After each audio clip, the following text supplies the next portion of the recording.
শ্রীমদ্ ভাগবত গীতা, গীতা উপদেশ, গীতা সপ্তদশ অধ্যায়, শ্রদ্ধাত্রয় বিভাগ যোগ। শ্লোক সংখ্যা 23তম, 24তম ও 25তম। শ্রীকৃষ্ণ তিনটি গুণের বাইরে বর্ণনা করেছেন এবং ওম তৎসৎ শব্দের কথা বলেছেন, যা পরম সত্যের বিভিন্ন দিককে উপস্থাপন করে। তৎসাদিতি নির্দেশো ব্রহ্মণ্যস্ত্রিবিধ স্মৃত ব্রাহ্মণ্যস্তেন্ন বেদাশ্চ যজ্ঞশ্চ বিহিতা পুরা। ওং তৎসৎ। এই তিন প্রকার ব্রহ্ম নির্দেশক নাম শাস্ত্রে কথিত আছে।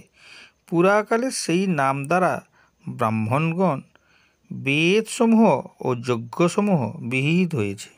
এই অধ্যায়ে শ্রীকৃষ্ণ তিনটি গুণ অনুসারে প্রাকৃতিক শক্তির শ্রেণী ব্যাখ্যা করেছেন: যজ্ঞ, তপস্যা এবং দান।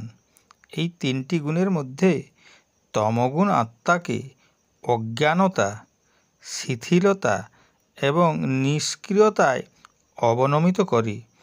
রজগুণ একজন ব্যক্তিকে উত্তেজিত করে এবং তাকে অসংখ্য বাসনার সাথে সংযুক্ত করে।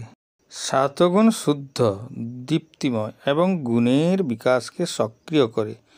তবে শতগুণ মায়ার অধীন, তাই শতগুণী ব্যক্তিকে মায়ার বন্ধনে যুক্ত হওয়া উচিত নয়।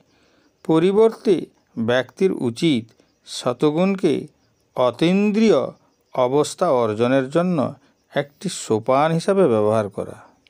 এই শ্লোকটিতে শ্রীকৃষ্ণ তিনটি গুণের বাইরে গিয়ে বর্ণনা করেছেন এবং ওম তৎসৎ শব্দের কথা বলেছেন, যা পরম সত্যের বিভিন্ন দিককে উপস্থাপন করে। নিচের শ্লোকগুলিতে তিনি তিনটি শব্দের গুরুত্ব ব্যাখ্যা করেছেন।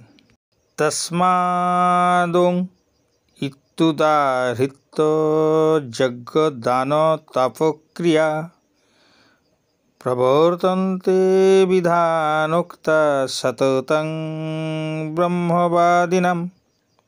সেই হেতু ব্রহ্মবাদীদের যজ্ঞ, দান, তপস্যা ও ক্রিয়াসমূহ সর্বদাই ওং এই শব্দ উচ্চারণ করে শাস্ত্রের বিধান অনুসারে অনুষ্ঠিত হয়ে থাকে।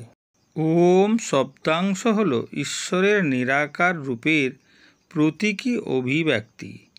একে নিরাকার ব্রহ্মার নাম হিসাবেও ধরা হয়। এটিও সেই মৌলিক ধ্বনি যা মহাবিশ্বকে পরিব্যাপ্ত করে। এর সঠিক উচ্চারণ হল মুখ খোলা রেখে আ ধ্বনি, ঠোঁট সংকুচিত করে ও এবং ঠোঁট ফিরিয়ে এনে ম করা।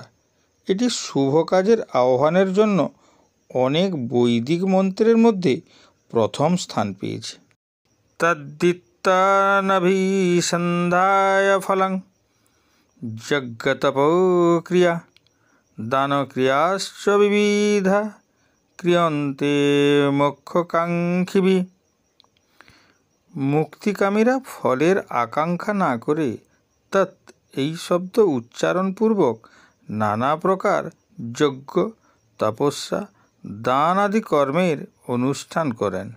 আমাদের কৃতকর্মের ফল প্রদান করার ক্ষমতা একমাত্র ভগবানের হাতে এবং এইভাবে পরমেশ্বরকে খুশি করার জন্য যজ্ঞ, তপস্যা ও দান করা উচিত। শ্রীকৃষ্ণ ব্রহ্মার সাথে সম্পর্কিত তৎ শব্দের ধ্বনি কম্পনের মহিমা ব্যাখ্যা করেছেন। তপস্যা, যজ্ঞ এবং দান সহ তৎ উচ্চারণ করলে বোঝা যায় যে এই কাজগুলো বস্তুগত সুখের জন্য নয়, বরং ঈশ্বর লাভের জন্য, আত্মার চিরন্তন কল্যাণের জন্য করা উচিত।